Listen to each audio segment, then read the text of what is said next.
The Endurance Asia podcast. And always tell a truthful story if they ever ask. Stop the complaining cause things ain't that bad.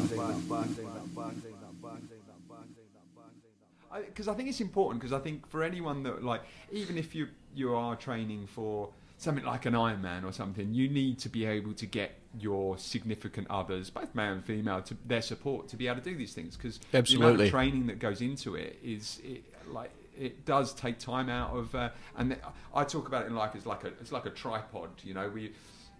You've got your person, like your family and like relationships, you've got your challenge or whatever it is you're trying to do, and you've got your work, and you know, one can dip down, but it all needs to stay in a certain amount of synchronicity to be able to stay upright. And, I'm interested in how you think about it.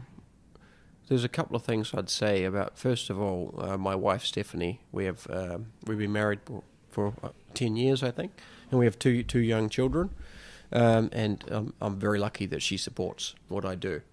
But many people get the mistaken assumption that it's like she just sits at home quietly and goes yes to everything that I say, and off you go.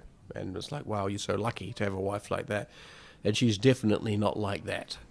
She is a person who's quite resistant to change, and some of my ideas, I've learned over the years, you know, that I can't just come up with an idea and say, by the way, I'm going to go and do this in 2 years, I'm going to quit my job, and I'm going to go on this 1 year expedition, and it's going to cost this much money, and there's all this risk and danger. It doesn't work like that. There is a process that we have to go through.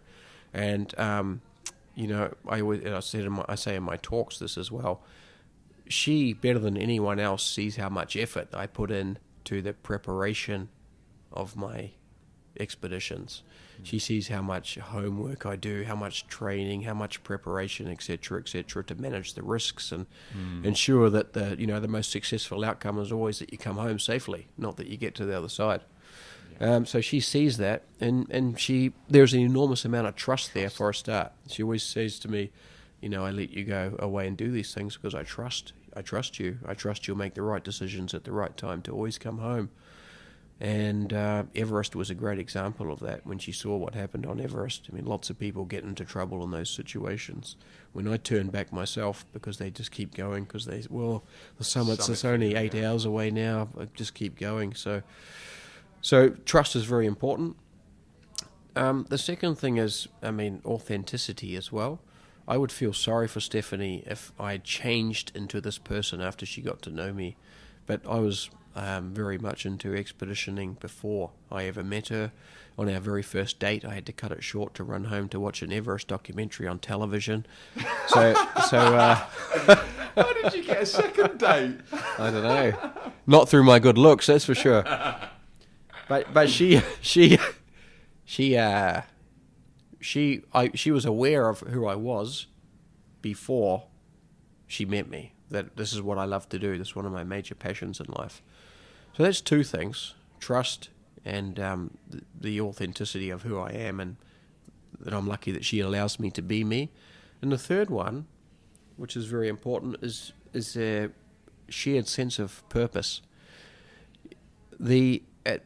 Before I left on this major expedition, 2 years before, so I had a corporate job at the time. I told her, 18 years in the corporate world by now, I'm looking for a change. I want to set off on this massive expedition.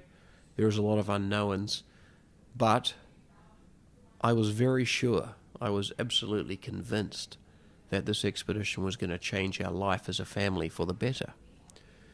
And the only issue was I didn't know how it was going to be for the better. And I talked to her about this, and I said, I just have this feeling that this expedition is going to change the life of our family for all of us in a positive way. Something's going to come out of it. And she agreed with me, at the time, which was a massive leap of faith as well. But, you can't get people to agree with you like that unless you're very authentic and passionate and driven and 100% believe in it yourself. And I truly believed that something good, really good, was going to come out of it. And fast forward now to where we are now. I've created a whole business out of that expedition. It's Powerful Humans is the name of my business. Through, the name obviously coming from human-powered exploration, and I've created workshops, simulated expedition workshops from the expedition. The explorer's mindset was all born. You know, my signature keynote speech is all born through the expedition as well. I'm at home, 95% of the time now. Watch the girls go to school, watch them come home at night time. The traveling that I do for my business is just short trips, whereas in my corporate job I was away so much. Always out entertaining and, and everything that goes along with entertaining, which is detrimental to your health and your family time, etc. So it has completely changed our life for the better. Yeah. So how do I combine it all? I would summarize it once again into trust, authenticity, and sharing that sense of purpose. The Endurance Asia Podcast. And always tell a truthful story if they ever ask. Stop the complaining, cause things ain't that bad.